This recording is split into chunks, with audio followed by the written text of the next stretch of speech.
Hey, MCE crew, I hope your day is progressing profitably. Today we're going to talk about a very frightening prospect.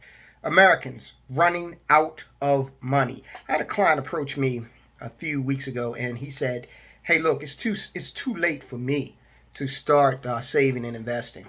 Now, this individual is 65 years old. And I said to him, look, we've analyzed the lifespan of the people in your family. They live into their mid to late 90s.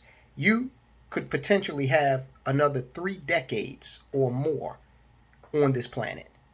And it was an epiphany for him. I said, now, if you don't start doing something right now, that could either be a very comfortable 3 decades or a very miserable 3 decades. He agreed. So what we're going to talk about today is the prospect of running out of money. A lot of Americans are facing that eventuality because they're looking at their 401k and they're saying this is going to be enough. And that's not true. We did the video on that just a few days ago. Watch it when you get a chance after this video. So today, let's talk about how the picture really looks in terms of what many Americans have in their 401ks right now and what that's going to actually look like when they go to actually need that money. All right. This is going to back up that first video we didn't show you that the 401k is not enough. You need to do more, okay? You need to be buying assets after you do your due diligence. You need to be buying assets left and right, okay?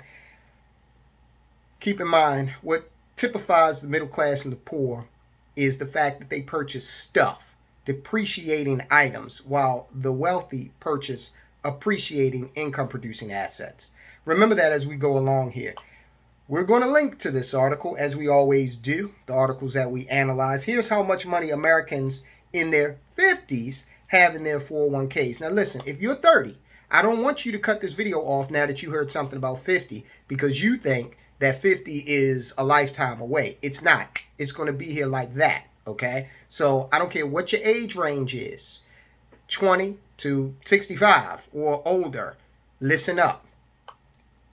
By age 50, retirement plan provider Fidelity recommends having at least 6 times your salary in savings in order to retire comfortably at age 67.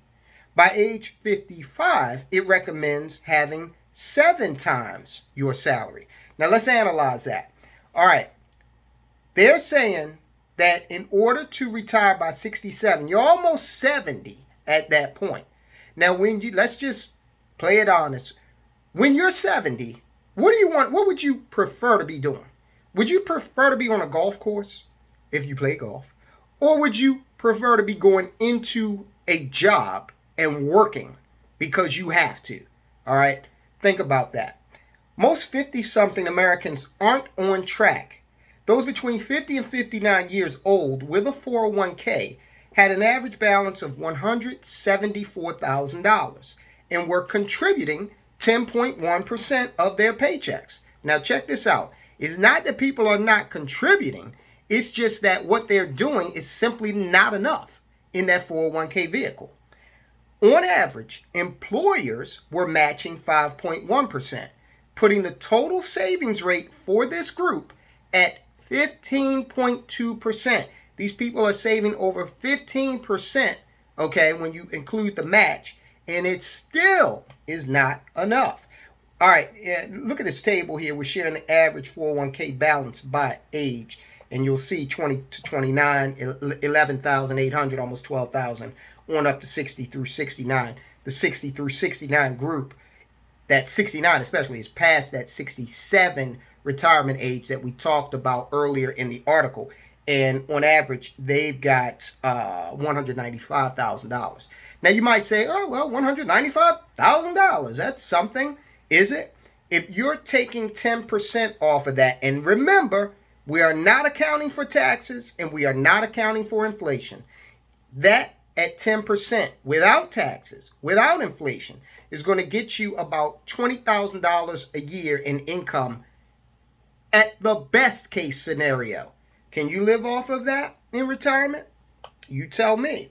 While this group has a high savings rate, by Fidelity's rule, their nest egg may not be big enough. If you earn $50,000 a year, you should have $300,000 in savings by age 50. If you earn $75,000 a year, you should have $450,000 in savings by age 50. If properly invested, and again, you got to do your due diligence, work with your professionals, this amount should grow year over year, in part thanks to compound interest. Okay, and we've done videos on the channel with regard to how compound interest works. Here's another chart, the average 401k contribution rate by age. And you can see that the young folk are doing 7%. And, look at it. It climbs that ladder. It goes up. Why? Because people start to realize as they get older, oh, snap, I might not have enough money in retirement. So you see them trying to, increase the percentage of contributions as they get older. Okay. And again, if this is all they're doing, if all they're doing is put money in the 401k, they're missing out, because the 401k by itself is not going to be enough. And remember, the 401k is subject, those proceeds are subject to taxation when you start withdrawing. And also, look at what inflation has done here in the last year. It's up over 5%. Inflation is going to impact the value of that money you have in that 401k.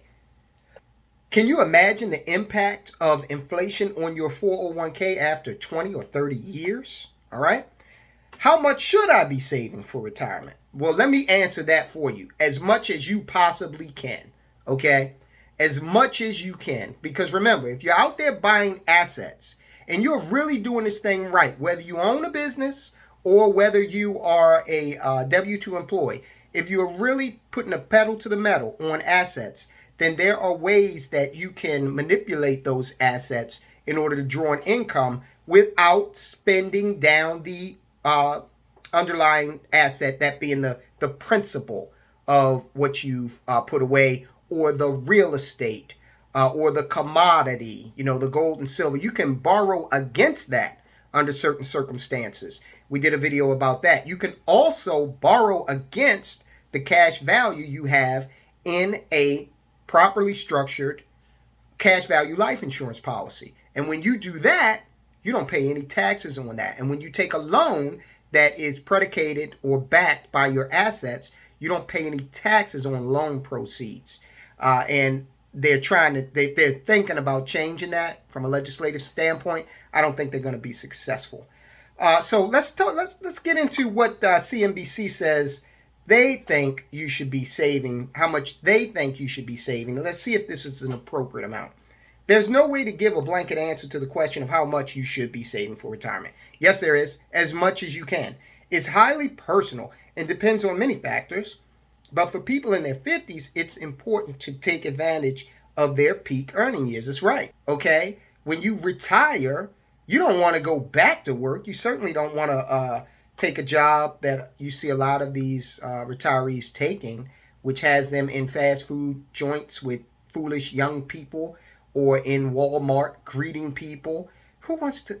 I don't even want to go into Walmart and shop.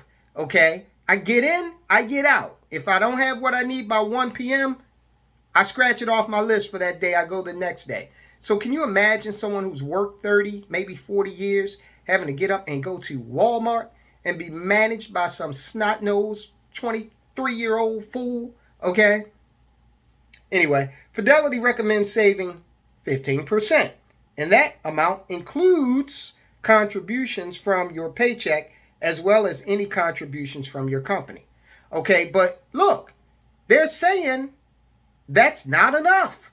Okay, if you do that, you still are not going to, you got $200,000 socked away by the time you retire. Again, the return on that in the best case scenario is only going to get you just over $20,000. If you can't save 15% right away, make sure that you're saving at least enough to get the full match. Now, I agree with that your employer offers, says Katie Taylor, Vice President of Thought Leadership at Fidelity Investments. Vice President of Thought Leadership. Anyway, then, quote, make a commitment to yourself that you're going to increase your contribution by 1 to 2% every year until you get there. I say be more aggressive than that. Okay, we got a video on ways you can save money. Take a look at that and figure out some ways you can, cut back and then be able to put more into your savings in general. Okay. And remember, this is going to be a lot easier if you own your own business and you're properly managing that business, okay? And that business is in a competitive industry that has a record of being profitable. The reason why I say that is because when you own a business, you have an unlimited income potential, okay? If you want to make more money in your business, all you need to do is maybe do some more advertising. Maybe do some more marketing, more prospecting. There are ways you can, adjust that. If you are working for a W-2 company, it's possible they give a raise once a year, and there is no negotiation in there. When I used to work for Verizon, they gave a raise once a year. Okay, and the last few raises that we got at the company was like 2%. We weren't even beating inflation. We weren't even matching inflation. Okay, so we were getting poorer. So just keep that in mind. Your own business has an unlimited income potential, and that's something that's very valuable. So finally here, Fidelity offers a timeline to follow if you want to save 10 times your final salary by 67. By age 30, have the equivalent of your starting salary saved. By age 35, have 2 times your salary saved.